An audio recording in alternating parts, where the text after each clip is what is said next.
Очередной успех актеров театра «Кукол. Сказка». На этот раз коллектив покорил зрителя первого международного фестиваля кукольников «Истоки». Он завершился сегодня, проходил в Москве в театре кукол имени Образцова. Вопрос выбора постановки для участия в фестивале не стоял. Единогласно решили, что повезут премьерный спектакль «Золотая колыбель горных духов». Впервые в сказке его представили меньше года назад, в минувшем декабре.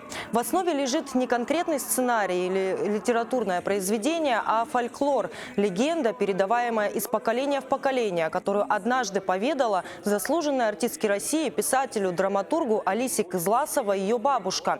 И вот в декабре прошлого года легенда впервые ожила на сцене. Через актерскую игру, музыкальное сопровождение, уникальные реквизиты обрела осязаемую форму. Над спектаклем работал большой театральный коллектив, причем не только сказки, но и Национального драматического театра имени Топанова. «Золотая колыбель горных духов» покорила столичную публику и участников фестиваля из-за рубежа. После выступления к актерам подходили зрители и коллеги, интересовались культурой Хакасии.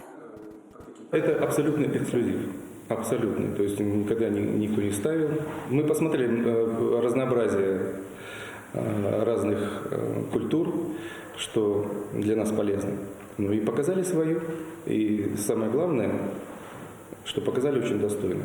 Также отметили музыку, потому что все удивились, что два композитора, и как сохранили вот этот баланс этники и современной музыки.